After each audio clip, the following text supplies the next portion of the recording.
دور تفسیر قرآن پارہ نمبر 26 سورۃ احقاف۔ یہ مکی سورت ہے۔ بسم اللہ الرحمن الرحیم۔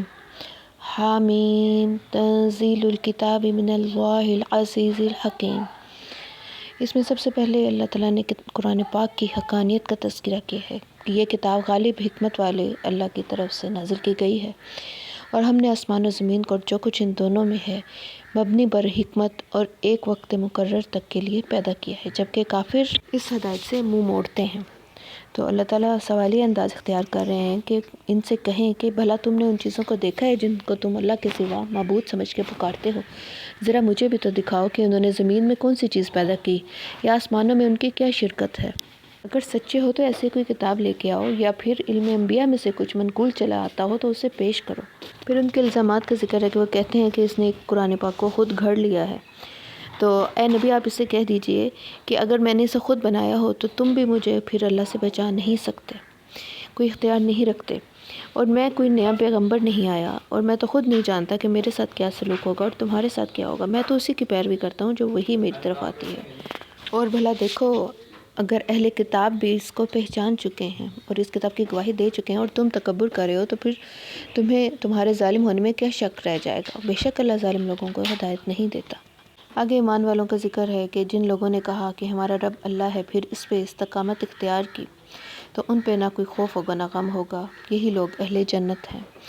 اس کے بعد والدین سے اس نے سلوک کا حکم دیا گیا ہے کہ کس طرح ماں نے اس کو تکلیف سے پیٹ میں رکھا، تکلیف سے ہی اس کو پیدا کیا انسان کو،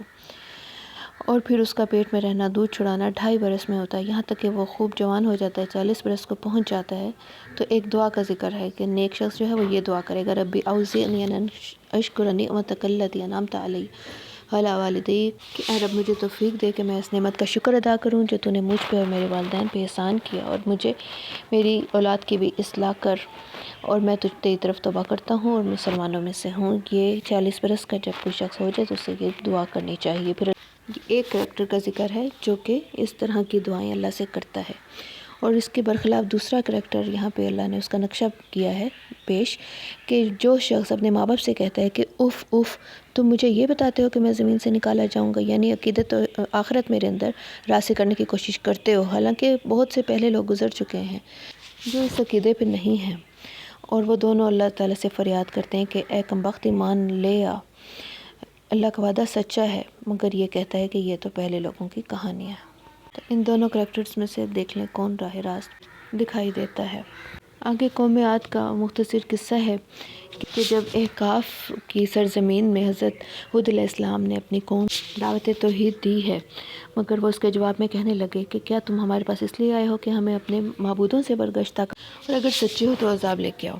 حضرت ہود علیہ السلام نے ان کو سمجھایا کہ اس چیز کا علم تو اللہ کو ہے کہ کب عذاب کا فیصلہ ہوتا ہے۔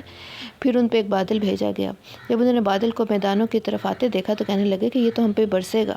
نہیں بلکہ یہ وہ چیز ہے جس کی تم جلدی کرتے ہو۔ اس میں آندھی اور درد دینے والا عذاب بھرا ہوا تھا، اور اللہ کے حکم سے اس نے ان لوگوں کو ایسے تباہ کر دیا کہ ان کے بجز گھروں کے سوا کچھ دکھائی نہ دیتا تھا۔ ان کو ہم نے بہت طاقت دی تھی، اور ایسے تم لوگوں کو بھی ہم نے اختیارات نہیں دے، زمین پہ اتنی سکونت ان کو دی، انہیں کان آنکھیں دل دیے، مگر ان کے کان آنکھیں اور دل ان کے کوئی کام نہ آ سکے۔ تمہارے ارد گرد کی بستیوں کو بھی ہم نے ایسے ہلاک کیا اور بار بار اپنی نشانیاں ظاہر کیں تاکہ وہ رجوع کریں۔ پھر جنات کی ایک جماعت کا ذکر ہے کہ وہ آپ صلی اللہ علیہ وسلم کی خدمت میں حاضر ہوئی جنات کی جماعت۔ آپ قرآن پاک کی تلاوت فرما رہے تھے تو وہ ایک دوسرے کو انہوں نے خاموشی کی تلقین کی، اور جا کے اپنی قوم کو بھی دعوت دی کہ اے قوم، یہ ایک کتاب ہے جو کہ حضرت موسیٰ علیہ السلام کے بعد تصدیق کرنے والی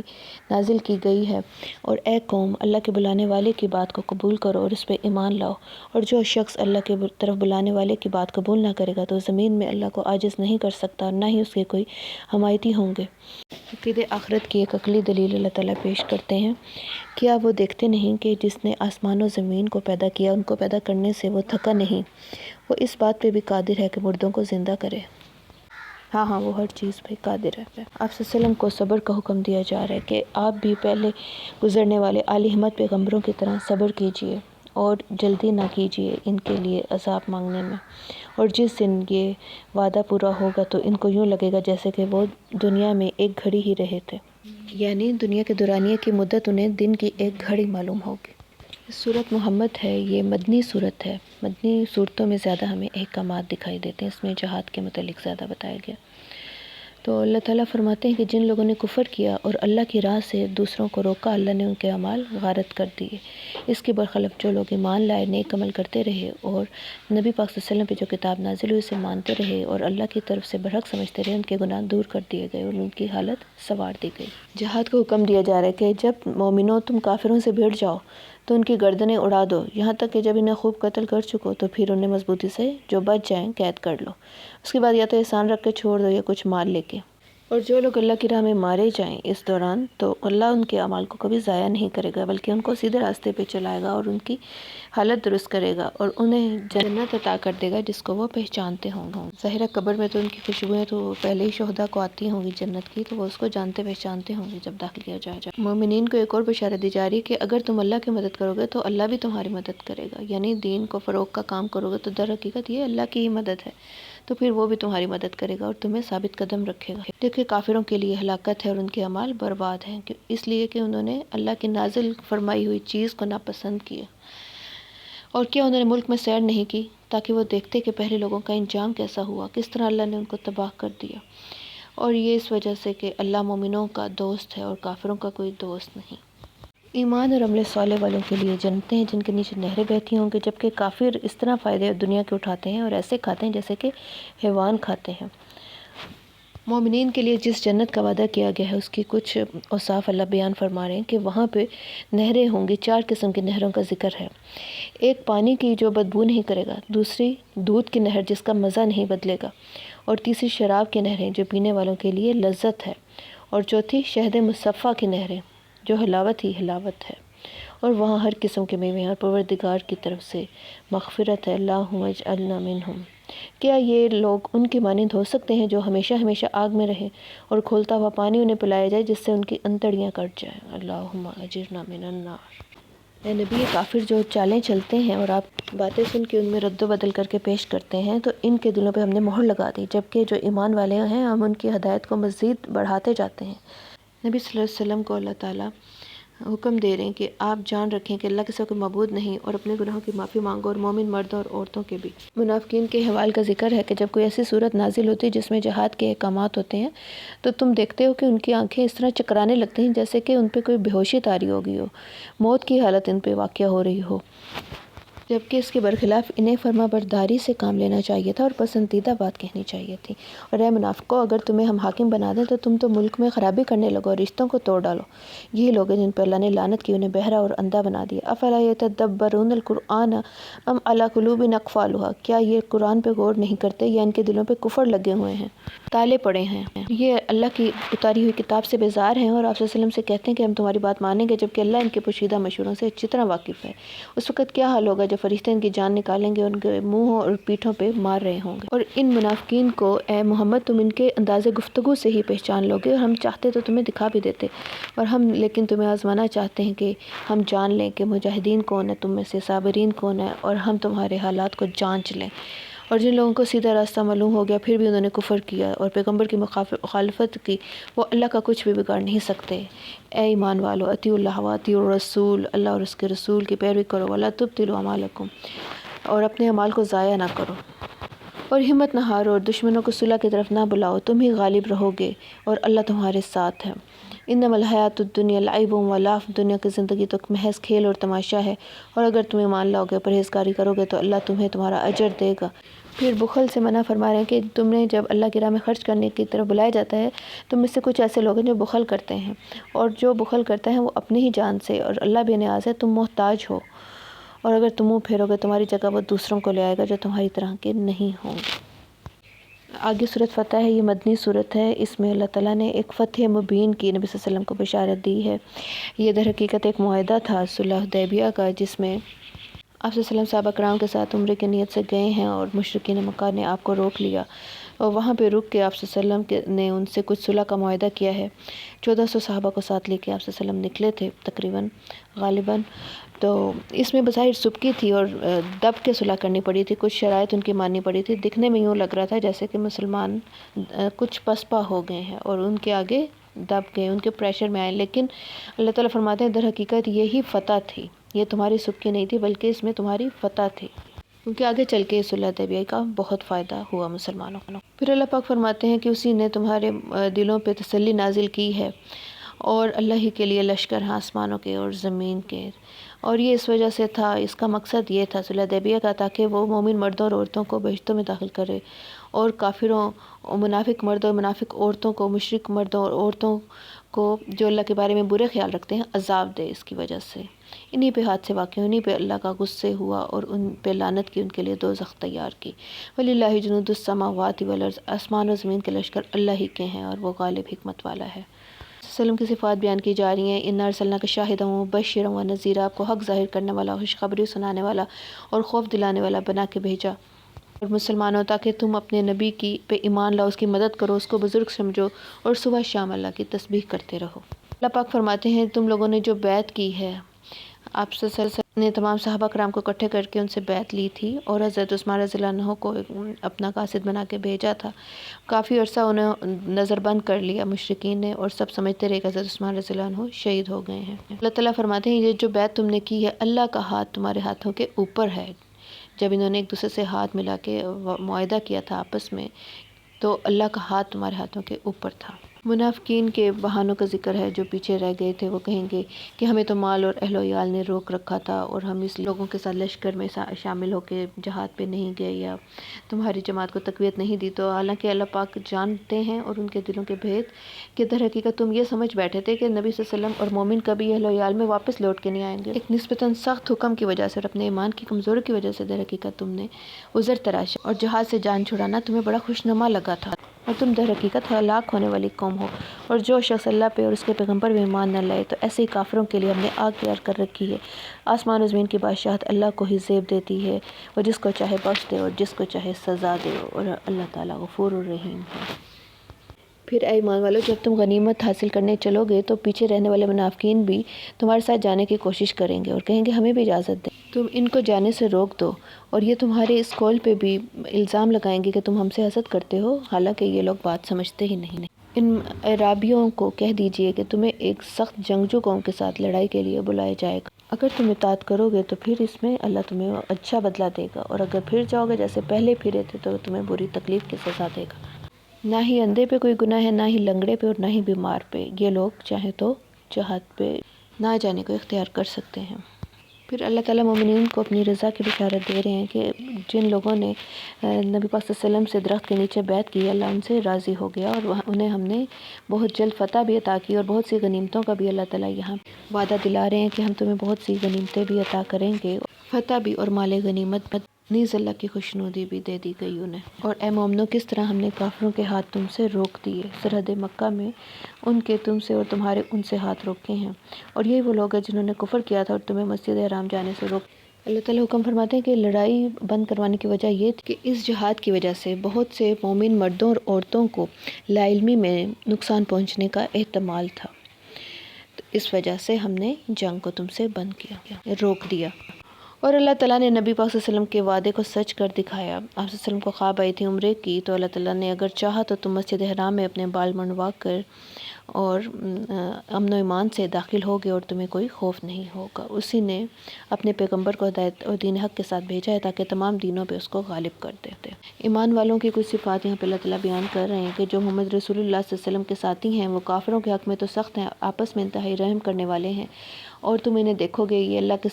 سامنے جھکے ہوئے سر بسجود ہوں گے، اللہ کا فضل خوشنودی تلاش کر رہے ہوں گے، کثرت سجدہ سے ان کی پیشانیوں پہ نشان پڑے ہوں گے۔ یہی اوصاف تورات میں بھی مذکور ہیں، گویا کہ ایک کھیتی ہے جس نے زمین سے پہلے اپنی سوئی نکالی، پھر وہ موٹی ہو کے اپنی نال پہ سیدھی کھڑی ہو گئی تاکہ کافروں کا جی جلے۔ اسی طرح ہی مسلمانوں کو کمزوری سے پھر اللہ تعالیٰ نے تقویت دی، طاقت دی، اور ان سے اجر عظیم کا کیا گیا ہے۔ سورۃ حجرات مدنی سورت ہے، اس میں بہت سے اخلاقی احکامات دیے گئے ہیں۔ ایک تو اللہ تعالیٰ نے فرمایا کہ اے مومنو، اللہ اور اس کے رسول سے پہلے نہ بول اٹھا کرو، ان سے پیش قدمی نہ کرو، اور ان کے سامنے اونچی آواز سے نہ بولو، جس طرح ایک دوسرے سے بات کرتے ہو، اسی طرح آپ صلی اللہ علیہ وسلم کے روضہ مبارک جا کے بھی اونچی اونچی بات کرنے سے منع کیا گیا ہے، ایسا نہ ہو کہ تمہارے اعمال ضائع ہو جائیں۔ اور جو لوگ اللہ کے سامنے ادبی آواز سے بات کرتے ہیں، ان کے دلوں کو اللہ تعالیٰ نے تقویٰ کے لیے چن رکھا ہے، اس طرح حجروں کے باہر سے آواز دینے سے بھی منع کیا گیا کہ یہ لوگ بے عقل ہیں جو اکثر آپ صلی اللہ علیہ وسلم کو حجروں کے باہر سے آوازیں دے دے کے بلاتے ہیں۔ اور پھر جب کوئی فاسق تمہارے پاس کوئی خبر لے کے آئے تو اس کی تحقیق کرو، اس کو خوب افواہ کو پھیلانے سے پہلے ان کو چیک کر لیا کرو، ریسرچ کر لیا کرو کہ آیا یہ سچی ہے یا نہیں۔ آج کل سوشل میڈیا پہ جو ہم مختلف باتیں پھیلا دیتے ہیں وہ بھی اسی زمرے میں آتی ہیں۔ اگر مومنین کے دو گروہ آپس میں لڑیں تو پھر ان کے درمیان صلح کروا دیا کرو، اور جو گروہ زیادتی پہ ہے اس کے خلاف تم لڑو یہاں تک کہ وہ اللہ کے حکم کی طرف لوٹ آئے۔ اور مومن تو آپس میں بھائی بھائی ہیں، مومنوں کو چاہیے کہ ایک قوم دوسری سے مذاق نہ کرے، ہو سکتا ہے وہ ان سے بہتر ہوں، نہ ہی عورتوں سے مذاق کریں، ہو سکتا ہے وہ ان سے حقیقت میں اللہ کے نزدیک اچھی ہوں، نہ ہی اپنے بھائی کو عیب لگاؤ، نہ ہی اس کا برا نام رکھو۔ اس کو فسق قرار دے دیا گیا، یعنی ایک دوسرے کو برے ناموں سے پکارنا۔ اور اے ایمان والو، بہت گمان سے بچو، بدگمانی سے ادھر منع کیا گیا ہے کیونکہ بہت سے گمان گناہ ہیں۔ اور تجسس نہ کرو، اور نہ ہی تم میں سے کوئی دوسرے کی غیبت کرے۔ کیا کوئی چاہتا ہے کہ وہ اپنے مرے ہوئے بھائی کا گوشت کھائے؟ تو غیبت کو اس سے تشبیہ دی گئی ہے۔ اور اے لوگوں، ہم قبیلے اس لیے بنائے تاکہ تم پہچان لو، لیکن سب سے عزت والا وہ ہے جو پرہیزگار ہے، یعنی ذات پات کو کوئی فخر کی وجہ نہ سمجھو، نسلی تفاخر سے باز رہو۔ یہ عرابی لوگ جو ہیں یہ منہ سے تو اسلام کا اقرار کرتے ہیں، لیکن اللہ تعالیٰ فرماتے ہیں کہ ابھی ایمان ان کے دلوں میں داخل نہیں ہوا۔ مومن تو وہ ہیں جو اللہ رسول پہ ایمان لائے پھر شک میں نہ پڑے اور اللہ کی راہ میں جان اور مال سے لڑے۔ اور کیا تم اللہ کو اپنی دینداری جتاتے ہو جبکہ وہ آسمان و زمین کی ہر چیز سے واقف ہے؟ یہ لوگ اے نبی آپ پہ احسان کرتے ہیں کہ مسلمان ہو گئے، حالانکہ اللہ تم پہ احسان رکھتا ہے کہ تمہیں ہدایت کا راستہ دکھا دیا۔ بے شک آسمان و زمین کی پوشیدہ چیزوں کو وہ جانتا ہے، اور جو کچھ تم کرتے ہو وہ اسے دیکھتا ہے۔ سورۃ کاف ہے، یہ مکی سورت ہے۔ اس میں اللہ تعالیٰ فرماتے ہیں کہ یہ لوگ تعجب کرتے ہیں کہ ان کے پاس ایک ہدایت کرنے والا ہے، اور کافر اس چیز کو عجیب سمجھتے ہیں کہ جب ہم مر گئے اور مٹی ہو گئے تو ہم کیسے دوبارہ کھڑے ہوں گے، یہ تو عقل سے بعید باتیں ہیں۔ تو ان کو بتا دو کہ ان کے جسموں کو زمین جتنا کھا کھا کے کم کرتی ہے، ہمیں یہ بھی معلوم ہے، ہمارے پاس تحریری یادداشت ہے کہ مٹی کہاں سے ان کو کتنا کھائے گی، تو ہمارے لیے دوبارہ کھڑا کرنا کیا مشکل ہے۔ کیا آسمان و زمین کی خلقت کے دلائل ان کے لیے کافی نہیں؟ کیسے ہم نے آسمان کو سجایا، اس میں کہیں کوئی شگاف نہیں، زمین کو کیسے پھیلایا، اس میں پہاڑ رکھ دیے، خوبصورت چیزیں، یہ سب نصیحت ہے مگر ایک رجوع کرنے والے بندے کے لیے۔ قوم نوح اور اصحاب الرس کنویں والوں کا واقعہ اللہ تعالیٰ ضمناً ذکر کرتے ہیں، اور قوم سمود، اس کے علاوہ قوم عاد، قوم فرعون اور لوط علیہ السلام کے بھائی، اور اصحاب الایکہ اور قوم تبع، ان سب نے رسولوں کو جھٹلایا تھا، تو ہماری وعید پوری ہو کے رہی۔ افیأینا بالخلق الاول، کیا ہم پہلی بار پیدا کر کے تھک گئے ہیں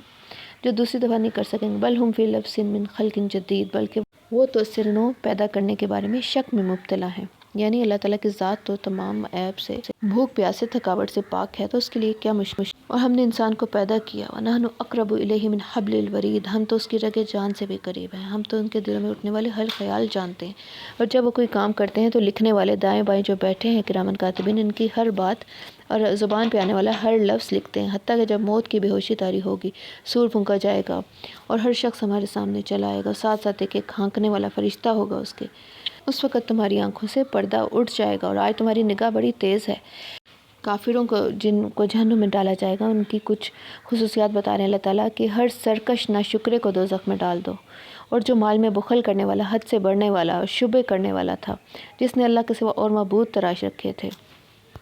پھر اللہ تعالیٰ مشرکین کا آپس میں جھگڑا بیان فرما رہے ہیں کہ قیامت کے دن وہ اپنے ساتھیوں کو، جن شیطانوں نے ان کو ورغلایا تھا، اللہ کے سامنے مورد الزام ٹھہرائیں گے کہ اس نے مجھے گمراہ کیا، جبکہ اس کا ساتھی شیطان کہے گا کہ پروردگار میں نے اس کو گمراہ نہیں کیا، یہ تو خود بھٹکا ہوا تھا۔ تو اللہ تعالیٰ فرمائے گا ہمارے سامنے جھگڑے نہ کرو، تمہارے پاس پہلے ہی ہم عذاب کی وعید بھیج چکے تھے، اور ہماری بات بدلہ نہیں کرتی، ہم بندوں پہ ظلم بھی نہیں کرتے۔